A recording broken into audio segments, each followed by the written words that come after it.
Halo, selamat pagi teman-teman. Di sini perkenalkan, nama saya Yohanes Promianto, NIM 2011-06-1883. Nah, di sini saya akan ingin menjelaskan tentang dari hasil penelitian yang saya buat.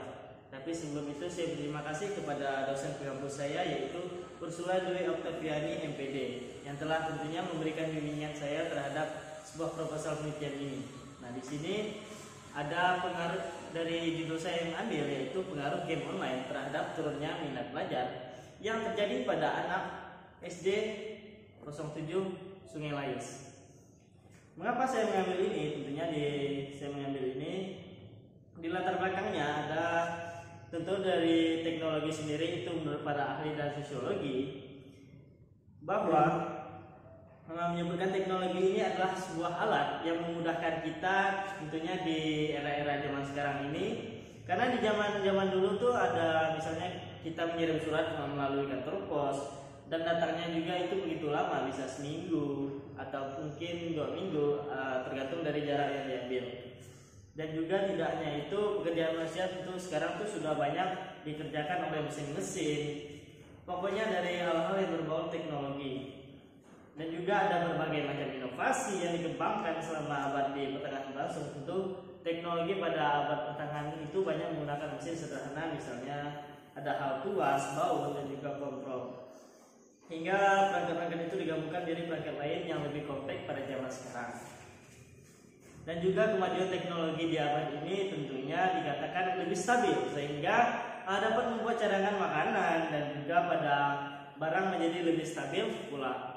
Misalnya ada revolusi industri juga di Inggris itu pada abad ke-18, yang merupakan pada babak awal di mana adanya pertemuan teknologi yang baru di bidang pertanian dan juga manufaktur, pertambangan, dan juga yang lainnya.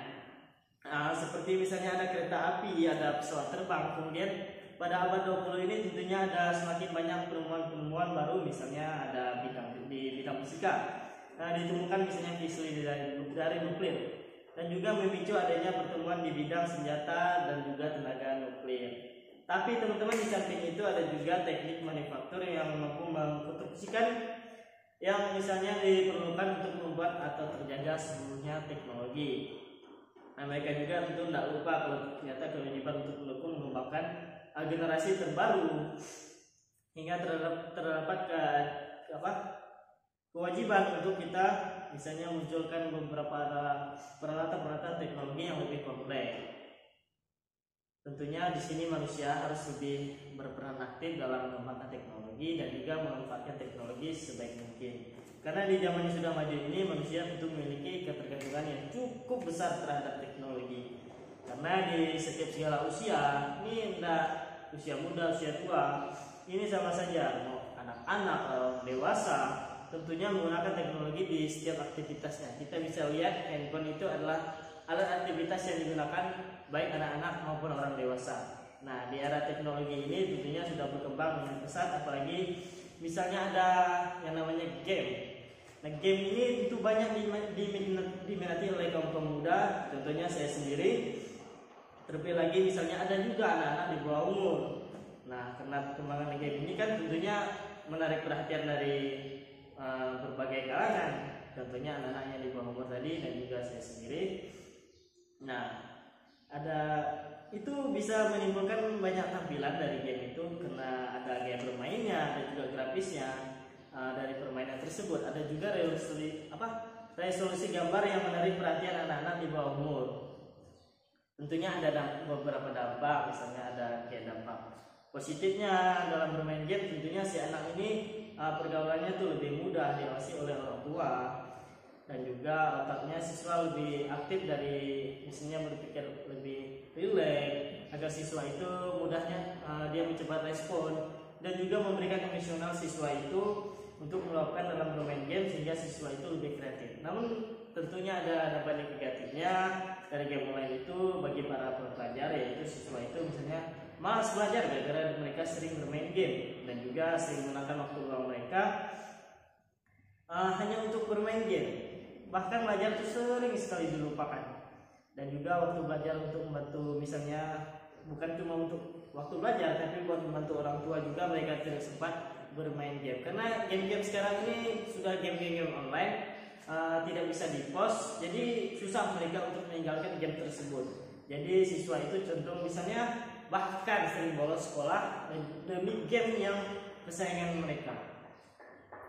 Nah, dalam proses pelajaran tentu sangat mengganggu pencapaian belajar dari anak-anak di bawah umur, karena anak-anak sudah menemukan berbagai yang mereka sukai, pasti sangat sulit untuk misalnya mereka dipisahkan dari game tersebut. Nah, berdasarkan uraian di atas nih, makanya di sini saya melaksanakan penelitian yang berjudul pengaruh game online terhadap turunnya minat belajar pada anak kelas 4 SD 07 Sungai Lais.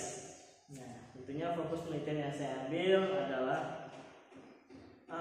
merupakan pemutusan konsentrasi. Tujuan dari penelitian untuk mempermudah misalnya pembaca untuk menganalisis hasil penelitian, dan juga berdasarkan latar belakang di atas ini, saya di sini memfokuskan pengaruh game terhadap turunnya minat belajar pada anak kelas 4 SD 07 Sungai Lais. Dan juga ada pertanyaan-pertanyaan dari saya penelitian, yaitu berdasarkan latar belakang yang saya telah bacakan, maka dari rumusan masalah penelitian ini adalah yang pertama, bagaimana sih bentuk pengaruh game online ini terhadap turunnya minat belajar pada anak kelas 4 SD di SDN 07 Sungai Lais, dan juga seperti apa perubahan pengaruh dari game online terhadap minat belajar anak kelas 4 SD yang turun ini, yang ada di SDN 07 Sungai Lais. Tentunya dengan ini tujuan penelitiannya untuk mengetahui bagaimana bentuk pengaruh game online terhadap turunnya minat belajar anak SD kelas 4 07 Sungai Lais, dan juga untuk mengetahui bagaimana perubahan dari pengaruh game online terhadap turunnya minat belajar pada kelas 4 SD 07 Sungai Lais. Tentunya manfaat ini dari penelitian ini yaitu ada beberapa manfaat, misalnya untuk tujuan yang lebih optimal menghasilkan laporan ini yang sistematis dan juga bermanfaat bagi masyarakat umum. Ada manfaat yang diterapkan dari penelitian ini, yaitu manfaat teoritis dan manfaat praktis. Manfaat teoritisnya tentunya dapat diharapkan untuk kita menambah wawasan pengetahuan dari pihak-pihak akademis dan juga non akademis, serta memberikan sumbangan ilmu pengetahuan di bidang psikologis. Misalnya ada penjelasan mengenai pengaruh game online terhadap kemampuan berbahasa Inggris seseorang, dan juga lalu yang kedua manfaat praktis. Manfaat praktis ini ada beberapa, misalnya manfaat bagi peneliti, tentunya bagi saya sendiri menjadi suatu dampak positif yang internal yang dicapai dalam sebuah penelitian. Misalnya hasil dari yang saya lakukan ini memberikan solusi meningkatkan efisiensi belajar bagi mahasiswa sehingga bisa diterapkan manfaatnya bagi diri sendiri. Lalu bagi pembaca tentunya sangatlah penting memberikan gambaran seperti apa impact dari penelitian yang saya ambil. Lalu bagi siswa tentunya memberikan informasi bagi siswa, ternyata pengaruh game itu ada pembelajaran dari dampak positif hingga dampak negatif. Dan lalu manfaat bagi guru tentunya menjadi dasar umpan balik, di mana untuk mengatasi penurunan minat belajar dari siswa yang keseringan bermain game akibat dari perkembangan teknologi. Lalu manfaat bagi sekolah, tentunya sekolah harus memberikan landasan atau argumentasi kebijakan yang akan diambil guna meningkatkan mutu pendidikan sekolah melalui strategi-strategi pembelajaran yang akan dilakukan oleh sekolah. Dan juga memotivasi guru untuk melakukan tindakan kelas guna meningkatkan performa dari peserta didik yang akibatnya malas dan bermain game. Di sini ada definisi istilah, dunia game itu adalah gaya hidup baru bagi setiap kalangan umumnya, sehingga kita jumpa di warung internet atau warnet di kota-kota besar. Tapi sekarang sudah menggunakan handphone, jadi sudah banyak dari anak-anak kalangan di bawah umur yang menggunakan handphone untuk bermain game, sehingga mereka malas kalau bermain game. Lalu ada landasan teori, tentunya yang pertama adalah pengertian dari game online. Apa sih game online ini? Kok bisa dimengerti oleh masyarakat luas di berbagai kalangan, tentunya kalangan muda yang sudah banyak melakukan game online ini. Nah, game online ini ternyata adalah game komputer yang dimainkan oleh multi pemain. Berbagai pemain memanfaatkan jaringan komputer atau LAN, atau disebut juga jaringan internet, nah sebagai medianya. Lalu umumnya permainan ini tentunya dapat diakses melalui misalnya ada jasa online, dan atau yang lebih kenal dengan warnet. Itu memang bisa itu awal-awalnya di zaman-zaman dulu bisa dari warnet, lalu sekarang berpindah ke handphone. Tapi bermain ini tidak hanya di warnet, karena kita bisa lihat bisa jadi di laptop sendiri atau di komputer sendiri juga bisa. Lalu ada menurut Aziz 2011, yaitu game ini mengurangi aktivitas positif yang seharusnya dijadikan anak muda sebagai perkembangannya. Lalu dampak dari game online ini ternyata ada sesuatu yang sangat ganjal, yaitu di mana permasalahan dari motivasi belajarnya itu di era sekarang sangat miris, karena memanfaatkan dengan baik, ada pula juga yang tidak baik. Contohnya misalnya kecanduan game tadi tersebut. Jadi kalangan-kalangan muda ini agak kurang berprestasi karena malas dan juga keseringan bermain game. Tentunya dalam menggunakan internet itu kita terus harus bijak dalam mengatasi dampak negatif yang ditimbulkan. Lalu ada tiga dampak negatif dari bermain game menurut Sulaiman pada tahun 2012. Dia di sini mengatakan bahwa ternyata secara sosial, ini yang pertama secara sosial, yaitu hubungan teman dan keluarga itu menjadi renggang karena keseringan bermain game, bertatap layar sendiri dengan handphone. Lalu juga secara psikis, tentunya siswa yang sering bermain game itu sulit untuk berkonsentrasi, tentunya kurang peduli dengan hal-hal sekelilingnya. Lalu secara fisik, lama-kelamaan bisa merusak saraf mata dan juga otak karena sering begadang, dapat misalnya yang rusaknya seperti dari beberapa organ tubuh, baik dari ginjal, lambung, kurangnya juga dapat menyebabkan kematian. Nah, di sini ada menurut WHO ternyata remaja di masa dimana individunya itu mengalami perkembangan fisiologis dan juga mulai identifikasi dan dari anak-anak menjadi dewasa, hingga terjadi ketergantungan sosial ekonomi yang penuh dengan keadaan relatif lebih mandiri akibat dari game online ini. Lalu yang ketiga ini adalah motivasi belajar. Motivasi belajar itu adalah daya penggerak yang ada dan juga timbul dari siswa untuk belajar menimbulkan pengetahuan.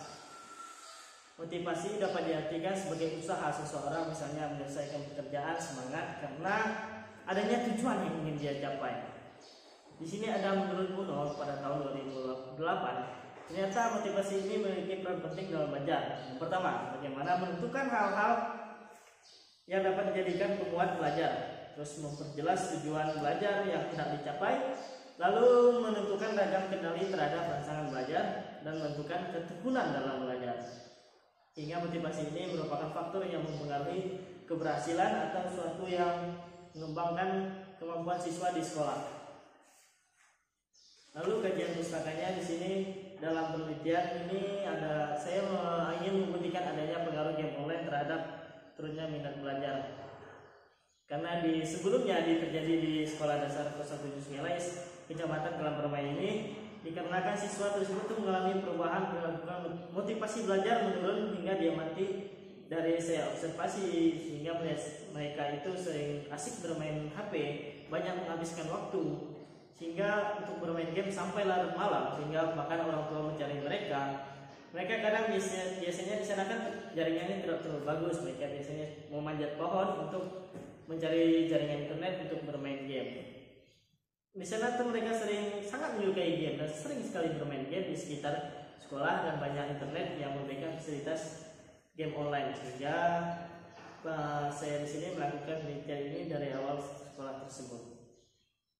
Nah, di penelitian ini berdasarkan kerangka berpikir, yaitu penelitian ini selaras dengan penelitian yang telah dilakukan menurut startup ini 2013, tentunya ditemukan hasil dari hubungan yang signifikan dan juga dari motivasi belajar siswa dengan adanya hubungan signifikan antara bermain game online terhadap berpengaruh di sekolah. Nah, terkadang juga manusia ingin merasakan menikmati bermain game ini, tapi nggak semua manusia ingin merasakan nikmat game online tersebut. Karena jika kita mengenal yang namanya internet, terutama saat kita mengenal game online, tentunya akan merasakan kebahagiaan yang melupakan aktivitas di luar sana yang lebih penting, karena pengaruh game ini tentunya sangat buruk bagi setiap orang. Lalu ke kerangka konseptualnya, dari pengaruh game online terhadap turunnya minat belajar pada anak SD 07 Sungai Lais, yaitu memiliki kerangka berpikir sebagai misalnya terkadang manusia itu ingin merasakan nikmat-nikmat ingin bermain game, ingin mengenal yang namanya internet, terutama saat kita mengenal namanya game online tentunya merasakan kebahagiaan seperti kita melupakan wah ternyata ada dunia nyata, kita terperangkap di dalam dunia game. Lanjut ke bab 3-nya, prosedur penelitian. Dari pendekatan penelitian, saya di sini mengambil penelitian kualitatif, di mana dari kualitatif ini metode penelitiannya itu didasarkan pada filsafat dan juga positivisme. Filsafat ini sering disebut sebagai paradigma interaktif dan konstruktif yang memandang realitas sosial sebagai sesuatu yang utuh, kompleks, dinamis, dan juga penuh makna dan hubungan dari gejala bersifat yang interaktif. Nah, pendekatan ini tentunya memandang bahwa kenyataan sebagai suatu dimensi itu utuh, merupakan satu kesatuan. Nah, karena itu tidak mungkin disusun dalam suatu rancangan yang secara detail, dan juga rancangan ini penelitian banyak misalnya lebih ke interaksi dan juga banyak melibatkan adjustment dalam pelaksanaan penelitian tersebut. Lalu model dan bentuk penelitian. Penelitiannya itu jika menurut Deddy Mulyana dikutip bahwa metodologi dari penelitian kualitatif, yaitu artinya tidak mengandalkan bukti berdasarkan logika matematik, yaitu prinsip angka, metode statistik. Dari bentuk penelitiannya, saya di sini menggunakan penelitian deskriptif karena dari penelitian deskriptif ini berusaha mendeskripsikan segala gejala dari peristiwa, seperti peristiwa dapat dari game online tersebut, dan juga kejadian-kejadian yang terjadi di sekarang ini. Nah, penelitian deskriptif ini tentunya memusatkan perhatian pada pemecah-pecah masalah dalam misalnya dari yang saya ambil dari game online tersebut. Lalu tempat dan waktu penelitian, yaitu tempatnya berada di penelitian di masyarakat Desa Sungai Lais 1, Kecamatan Permai, Kabupaten Sintang, Indonesia. Nah, waktunya saya di sini dilaksanakan pas libur semester 3 dengan penerapan kurang waktu lebih dari 2 bulan. Dan juga 1 bulan untuk 1 bulannya saya mengambil pengumpulan data, lalu untuk 1 bulannya saya mengolahan data mengerti penyajian yang bentuk proposal skripsi. Lalu teknik dan pengumpulan data, saya menggunakan 2 teknik, yaitu teknik pertama saya melakukan observasi terlebih dahulu, saya melihat bagaimana keadaan di sana. Contohnya saya melihat mereka yang sering bermain game. Karena di observasi ini tentunya saya melihat mengumpulkan data terlebih dahulu, tentunya menyangkut dari ilmu-ilmu sosial dan perilaku masyarakat yang ada di sana, yaitu tentunya dari kalangan anak SD kelas 4 yang sering bermain game.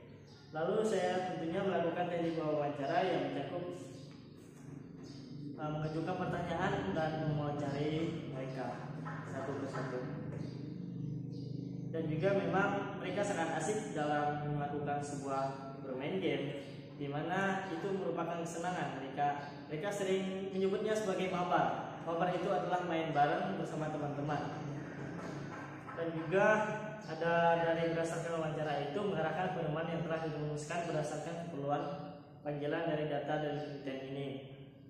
Karena tahapan persiapannya bagaimana menentukan maksud dan tujuan dari topik wawancara, lalu menentukan informasi yang akan dikumpulkan atau didata, memilih instansi atau orang-orang yang dijadikan sebagai narasumber, contohnya anak kelas 4 SD tadi, dan juga menghubungi narasumber sebelum dilaksanakan, sekaligus mementingkan dengan mereka berkaitan dengan wawancara tersebut. Dan juga barulah kita menyusun pertanyaan dari apa yang ingin kita tanyakan kepada narasumber.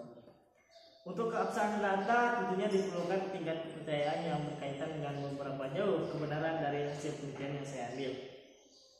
Penelitian kualitatif ini tentunya merekam kebenaran terjadi secara objektif, karena untuk uji keabsahan data pada penelitian kualitatif ini sangatlah penting melalui keabsahan data dan kredibilitas atau kepercayaan penelitian kualitatif dapat tercapai.